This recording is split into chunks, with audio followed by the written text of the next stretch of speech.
Good morning, fellas. Blue Dream MMA here.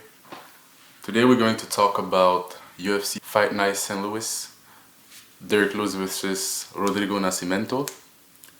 So this is actually a decent card.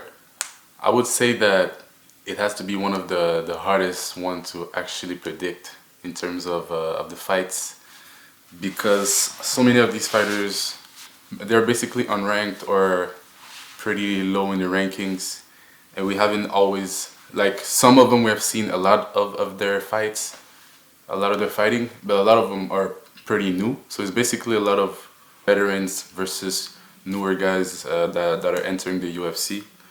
So we're going to begin. First fight is going to be Waldo Cortes Acosta versus Robelis Despain. So this is the second fight for Robelis Despain. He's most of you guys probably know him already. He's a bronze medalist in the Olympics in Taekwondo. He's 6'7" heavyweight. This is actually pretty tall. Let's be real, but at heavyweight we've seen taller guys. We have Volkov there. We used to have Stefan Struve that was 7 feet, and that height doesn't mean anything. You're not gonna become a champion off of height, but off of skill, which he definitely does have. He has great kicks. He's huge. He definitely has to cut weight to get down to 265. Although he's really fast for a guy his size. Great kicks, like I said. His punching, we haven't seen much of it. Most of his fights last under a minute. So we really do not have a clue of how exactly his boxing looks like. He'll be fighting Waldo Cortes Acosta. Waldo is a decent heavyweight. He's also pretty new compared to the other fights. He's one of these guys that have been in the UFC for not so long either. He's a okay boxer, pretty fast with the hands, not that powerful. And we've seen him versus Arlovsky. He did not do what he did. Wasn't really special. It was I think it was a decision win that he got. But yeah, he's not bad. But to go on a decision with Arlovsky, who has been pretty much, I mean, he's been old for over 10 years now. So yeah, he definitely still is decent, but he's not at the level of the other heavyweights. This one, since we haven't seen much of Robelis, it's really hard to decide who I would tell that the winner would be, but I'm personally going to have to go with Robelis Despain because of his power. Whenever he lands, he's not like I said, we don't know anything about his boxing, but whenever he lands, he's a problem. He rocks guys, knocks them out, and the fight pretty much always ends quickly. Now moving on to the next fight, it's going to be Sean Woodson versus Alex Caceres. This is a really good fight actually. Alex Caceres used to fight at 135. He's been fighting at 145 for a while now. His Bruce Leroy, as we all know him. Really dynamic striking, great kicks, moves around well, doesn't have the best head movement, but he's called Bruce Leroy for a reason. He's so, how could I say this? I don't want to repeat the word dynamic, but he really is, you know? He moves so well. Everything he does is like almost out of a video game. Although that hasn't meant much for his career. Although he's been fighting a little better lately, it hasn't meant much for his career because he still is tough. I think he's now number 15, fighting Sean Woodson, who's primarily a boxer. If you've seen Sean Woodson fight, he's really talented. Like his boxing is great. He got decent kicks. So I think that will definitely be an issue for Alex Caceres when it comes to the leg kicks. I think he will get leg kicked a lot because of all the movement that he does.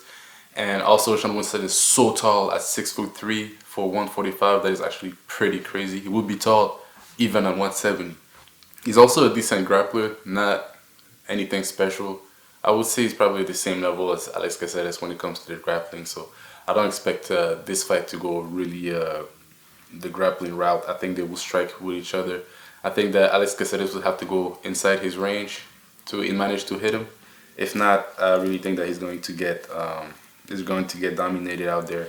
So I'm gonna have Sean Woodson winning the fight by decision. Speaking of the last fight, Robles Despain, I think Robles Despain is going to win this by second round TKO. Although we don't know anything about his card yet. Now let's move on to the next fight. Mateusz Rubeski versus Diego Ferreira. This is another great fight. Diego Ferreira is mostly a grappler. If I remember well, he's a third-degree black belt. He last knocked out. That was his last fight. Yeah, he last knocked out Michael Johnson.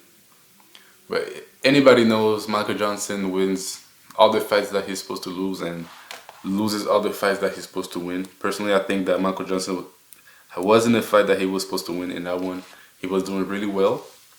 But all Diego needed was one shot, and he shut him down, knocked him out, cold. So we definitely know that he has some power in his hands. And he's fighting Mateusz Rubeski, who also is pretty powerful guy. He has nine knockouts and 7 submissions, so he's also a really good grappler himself. He has decent head movement. Although his head movement, the way he moves, anyone with decent kicks could catch him. Because we haven't seen him really fight a lot of high-level competition compared to Diego Ferreira, who has fought the likes of Dustin Poirier and guys like that. But Mateusz Rubeski, like I said, he's really powerful. His shots, he puts a lot of power in everything. He puts his whole body in everything. His leg kicks are insane. I think that his leg kicks are almost comparable to the leg kicks of Justin Gaethje by the way that he throws them. He puts everything in the leg kick. He really turns his hip into it. And bro, whew, you see when he lands, the legs, they go away, like for real. So on that one, I think that Mateusz Rubeski is going to win.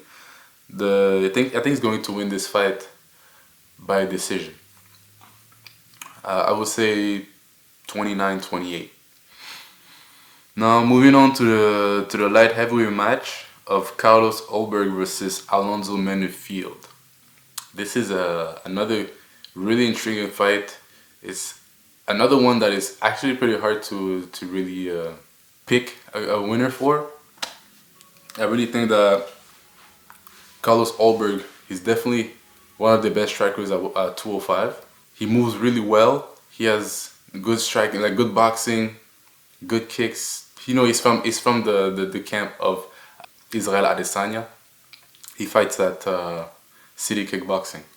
So you definitely know that he's a decent striker. But he's not just a decent striker. When you look at him, he's actually a really good striker. But he has some blaring weakness, even in the striking. His leg kick defense is absolutely awful. Just like the other guys at City Kickboxing, they all tend to have really bad leg kicks defense for some reason. Adesanya is another one. He got kicked so many times by Pereira. Of course, it's Pereira. Pereira has great leg kicks, but even Sean Strickland was able to kick his legs. That tells you a lot. So yeah, they all have great leg kicks and all that stuff, but they really have bad leg kick defense. And Carlos Ulberg is one of these guys as well. And he's fighting Alonzo Menifield, who's basically a Hulk at 205. He's so thick, so muscular. It's actually pretty crazy. He has a great physique. And he has, despite the physique, he really has good cardio. I think that he could beat Carlos Ulberg if he decides to really push the pace on him and kick his legs. Because Carlos Ulberg, despite the fact that he's a great mover and he does really well on the back foot, if you really push him forward and you really pressure him, he has a lot of issues with that eventually. First round, second round, he does well, but like as time goes on, he really gets hit a lot. And that's why he got knocked out by Kennedy Nzechukwu. But versus Kennedy, he was also pushing the pace for some reason, which is not his style. I think that it was his first fight in the UFC, so he wanted to prove himself. But yeah, that pretty much turned against him, and he got KO'd. But it was a good fight at the end of the day. And yeah, he definitely came back, and ever since I think he's won 5 wins in a row. So for this one, I'm going to go with Carlos Ulberg. But do not be surprised to see Alonso Menifield just knock his ass out. Now let's move on to a welterweight fight of Nursultan Ruziboev versus Joaquin Buckley. This is one of the harder fights to predict once again. I really think that we haven't seen much of Nursultan Ruziboev. It seems that his matchups are really, they tend to give him like favorable matchups a lot of time. So it's really hard to say. His his last win was versus Cedriques Dumas, and he won by eye poke. So it's really, we really don't have much data. Before that, he beat a guy called Ferreira also. He caught a leg kick and just dropped him and finished him. So we haven't seen like much from the guy. Although he has 47 fights, you can go see his older fights, and even in the older fights, there's not much data there, because it seems like he's doing bad and then he just finishes him. So it's really hard to say how exactly he's going to perform fighting an actually good fighter. But he's fighting Joaquin Buckley, who just beat Luque. He beat Luque in a weird fight. Honestly, Joaquin was doing pretty decent. Luque was landing a lot of leg kicks, but he decided to go for takedowns. And when Joaquin reversed the takedown, like sprawled and put him on his back, it just seemed like Luque quit. For some reason, it was really a weird fight to watch. So I really don't know. But to say who's going to win this fight, honestly, I still haven't decided until like I have to make my decision right the fuck now. I want to say Buckley, because I think that Buckley is definitely gonna be a harder fight for Ruziboev than like the Cedriques Dumas and dudes like this, because their striking is really not all that. Cedriques Dumas was always out of position with his punches. But the thing with Joaquin Buckley is he tends to be as well, although he tends to fight at a distance and just rushing forward and throw a lot of hooks.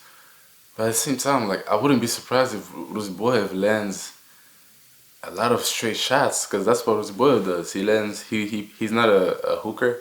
He tends to really throw straight shots more than anything, and that could really play a factor in that fight. So I'm going to have to go with Nursultan Ruziboev by decision. It doesn't even feel right to say that, honestly. It really doesn't feel right. I don't know. But I'm going to have to go with Nursultan Ruziboev by decision. I think that his straight punches are going to make the difference, as well as the leg kicks. Although he's coming up for 185, so honestly he might lose to the weight cut. Now moving on to the last fight of the evening, the main event of the evening, Rodrigo Nascimento versus the Black Beast Derek Lewis, fighting in St. Louis. Honestly, this is another one. You know, Derek Lewis, the thing with him is that it doesn't matter what you use to predict the winner of his fights. The outcomes most of the time are just random. Most of the time I pick against Derek Lewis because his skill level is really not that high. It's probably one of the least skilled heavyweights, but now at the same time, is it really, you know? He has these heat-seeking missiles in his hands, and he's always able to, not always, but he is able to shut your lights out if he just lands once on you. So I would not be surprised if this happens, if he goes out there, lands a good shot on Nascimento, like going for a takedown or something, and just finishes the fight. But then Nascimento is also, he's an okay striker. He's not great at anything when it comes to the striking, but he still is more technical than Derek Lewis, which is, I mean, not saying much if we're being real, because Derek Lewis, everybody's more technical than him, but he can still knock you out, so it doesn't really matter. But the real difference maker in this fight is definitely going to be the grappling, because Nascimento, He's a high-level submission guy. He tends to submit guys a lot. I think that if he manages to get Derek Lewis down, he probably would be able to submit him. And the thing with Derek Lewis is that he doesn't have this just stand up thing about him anymore like he used to do back in the days. If you remember back then, Derek Lewis, there was this big meme about him just stand up. Derek Lewis. So many people were thinking that we're saying that jiu-jitsu is fake just because of Derek Lewis. All he has to do is stand up, and your jiu-jitsu doesn't matter. But nowadays, it's not the same now. You know, the heavyweights have actual skill when it comes to grappling and holding you down and submitting you. So for that one, I might have to go with the underdog. I might have to go with Nascimento on this.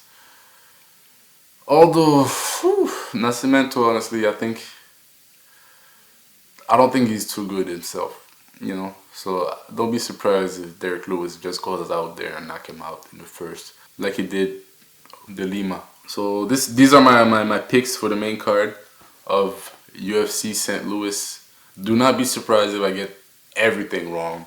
Honestly, this, like I said, it's one of the harder cards to really predict. A lot of these fighters, I don't think any of these fighters are ever going to be like top 5. So, I mean, who could be top 5 here? Sean Woodson's not going to be top 5. But he's so tall, so who knows?